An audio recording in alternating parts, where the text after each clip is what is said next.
Hi, இது என்னண்டா VW 312. இதில் நான் உங்களுக்கு ஒன்று சொல்ல போகிறேன். என்னென்னா இதில் 2 நெல் நிற்குது, பக்கத்தில் 2 அடி. ஓகே, கிட்ட இது இந்த எண்ணிக்கை வந்து 1 2 3 4 5 6 7 8 9 10 11 12 1 2 3 4 5 6 7 8 9 10 11 12 13. இது வரணும். இது இந்த 1 2 3 4 5 6 7 8 9 10 11 12 13 14 15 16. ஓகே, இது மூன்றும் பக்கத்தில் நிற்கும். இது ஒன்று தனியாக நிற்கும்.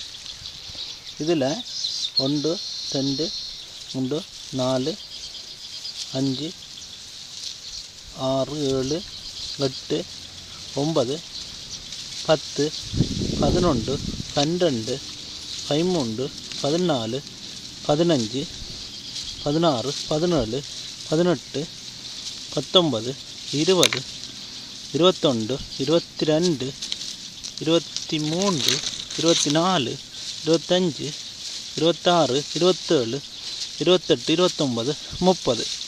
ஓகே, இதில் 30 மட்டும் நிற்குது.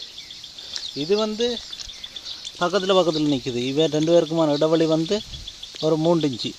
ஆனால் இவருக்கு பக்கத்தில் ஒரு தரம் இல்லாததால் இந்த நெல்லை பாருங்கள். இந்த நெல்லுக்கு இது இந்த அகலம் இவ்வளோத்தையும் பார்த்தா இதுக்கு ஒரு சூரிய வெளிச்சம் எல்லாம் கிடைக்கிறதுக்கு ஒரு சதுரம் ஒன்று பார்த்தோம்னா ஒரு குறிப்பிட்ட அளவு சதுரம் ஒன்று வேணும். இந்தளா சதுரம் வேணும்.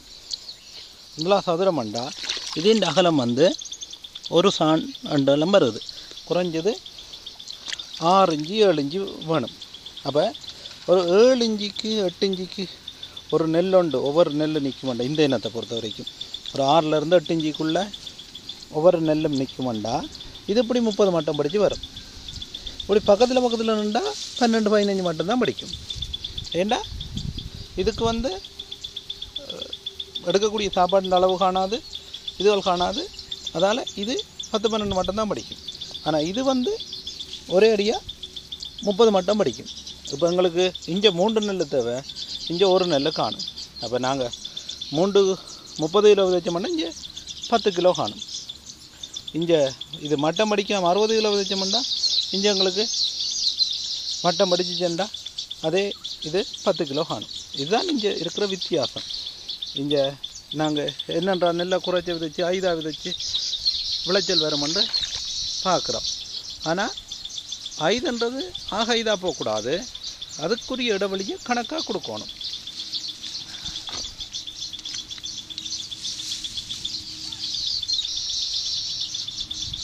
சரியான வரிசையில் சரியான இதானட்ட இன்னும் விளைச்சல் அதிகரிக்கும். இதை விட